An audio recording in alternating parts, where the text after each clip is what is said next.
Well, good morning, it's Steve here again, and it's the following morning, and my dough here has been proving overnight and it's looking really good and ready to go. So I've actually fired up the oven, that's heated up and it's ready to bake. And so now what I'm going to do is to show you what I do to get my dough that's in my banneton here now into my baking vessel and to bake the bread. So I'll reposition the camera and I'll be with you in just a moment. Okay, so as you can see on my right, on your left, I've got my bread dough. It's been cold proofing in the fridge overnight, and as you can see, it's really lovely and puffy. And the volume, it's actually about level. The top of it is about level with the top of the banneton, and that's about how I like it for this type of bread, and looking really, really good. So what I'm going to do now is I'm going to, I've already got my oven preheating. It's actually reached its temperature, and I've got the baking vessel in there. But first I'm going to score the dough, and I'm going to place it on the peel where I'm going to put it into the baking vessel, and then I'll show you how I put that into the oven. So let me first of all talk about these things. These are called baker's lambs or grignettes, or just scoring tools, and there's lots of different types, and I'm going to be using that to score the top of the loaf. And the reason why I score the top of the dough, once I've turned it out, that is, not in there because that's the bottom, is that it actually guides the bread as to where to separate the crust as it forms. It will split. It guides it where to separate it, and it will continue to, as it rises, it'll hold that shape, and also it makes a nice pleasing appearance too on the dough.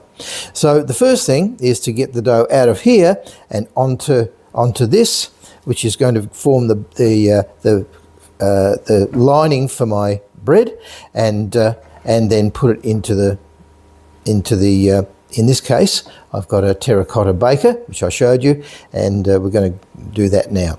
So what we're going to do is I'm going to dust that with a little bit of rice flour, dust the bottom of the dough, and the reason I do that is just to give it a little bit of ability to slide around on that base, just in case I don't get it square when I turn it out. So I'm going to take this, I'm going to pop it onto here, position that centrally as best I can. I'm going to take my peel, I'll just move this out of the way, take my peel, pop that on there, and I'm going to just turn that over. Move those for a second, move that over, and as I said, it might not be perfectly centered, so I can move that into the middle. This peel is only just big enough to accommodate this dough, but I'm going to remove that, and we can see that the reason that we use these liners is because they do remove very, very well and very quickly. You can see how soft and pillowy that is. Now that dough has spread just a little bit when I tipped it out onto the peel. There's nothing to worry about there because the vessel that I'm using is going to cradle that dough and it won't allow it to spread too much. Spreading the dough isn't the end of the world. Everybody likes to have a nice risen dough that's plump and everything else, but if you get a slightly flat dough, it's not the end of the world. I like to slightly overproof my bread. And what that tends to do is it makes it a little bit more slack. I can afford to do that because I've got a vessel that will retain the shape as it rises. If you're baking straight on a stone or on a tray or something like that, then you've got to work a little bit harder to develop the internal strength of your dough so that it doesn't spread. I'm not particularly worried about that, as you'll see. So I've got my dough now positioned on my liner, and I'm going to dust it again with some rice flour. I like to have a nice dusting of rice flour. Just gives it that nice artisan type of appearance. Just spread that out there, and it also makes it easier to score the dough. What I'm going to do now is I'm going to get my vessel out of the oven, and we're going to put that into the vessel and pop that into the oven.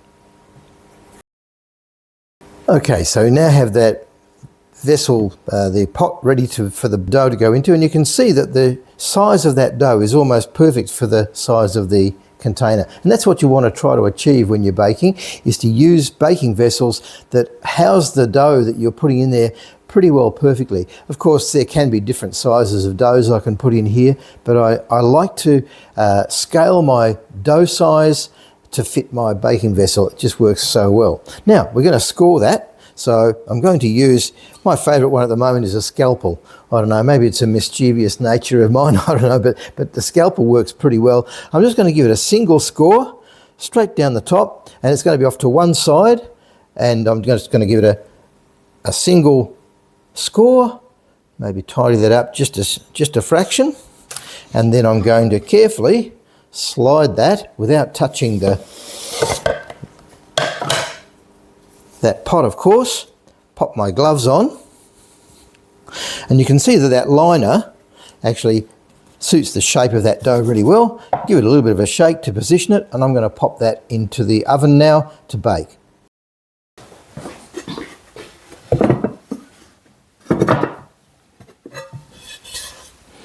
Oh wow, that looks really good. Have a look at that. That's a lovely looking loaf. That's about ideal for the way I like it. It's got an ear, but it's also spread really well, so it's really well baked. It's the colour that I like, a little bit of crispness on the top edge, and that's a beautiful loaf. Now that was baked with the cover on for the whole 45 minutes. I took the cover off, had a look. It didn't really need any additional baking, so that's great. Now what I'm going to do is, just to double check, I'm going to test the internal temperature of that dough, because sometimes a loaf can look baked, but it might not necessarily be baked. It needs to be at least 92 degrees to be actually baked, and so that it's not gummy when you cut it open. And I'll pop it in there.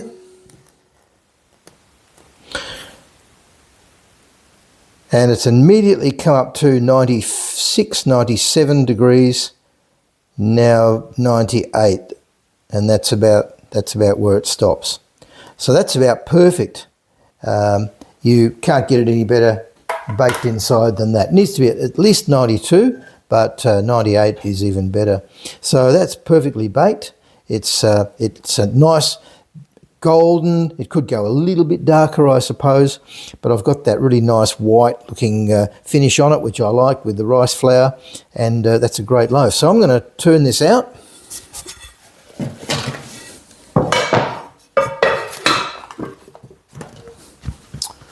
Have a look at that, bit of a close-up. That's a lovely loaf.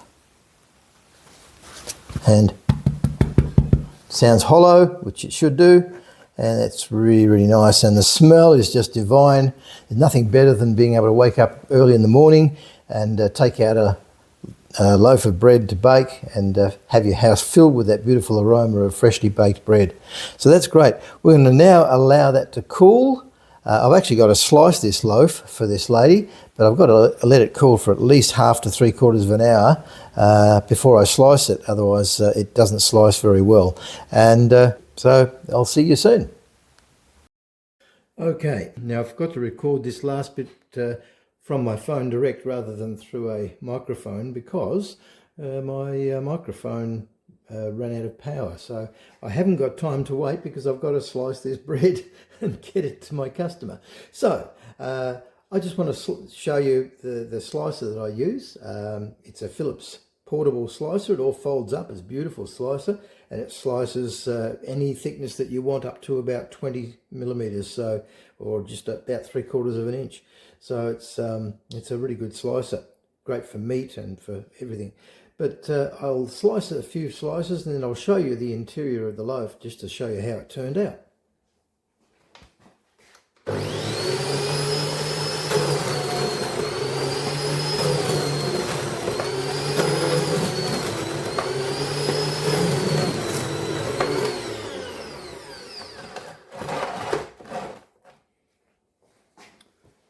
So there you go. That's the structure of the loaf.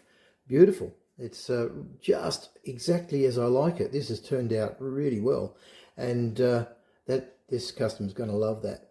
Now, just so you know why they call that an ear, that part that pops up on the bread? You can see that bit there. Have a look at that slice of bread. It looks like a bunny. My granddaughter calls it bunny bread. And that's why it's called an ear, because it makes it look like a rabbit. Anyway, that's just by the way. But anyway, that's turned out really well. That's a beautiful loaf. There. How's that? That's lovely. Nice and airy without having huge holes. I don't like my bread to have huge air pockets in it. That's just perfect. That wraps up this particular video. I will talk more on some of the subjects again that I covered. One that I want to talk about a bit more is the different methods of baking. I want to do a video on that because there are many different ways you can bake your sourdough bread.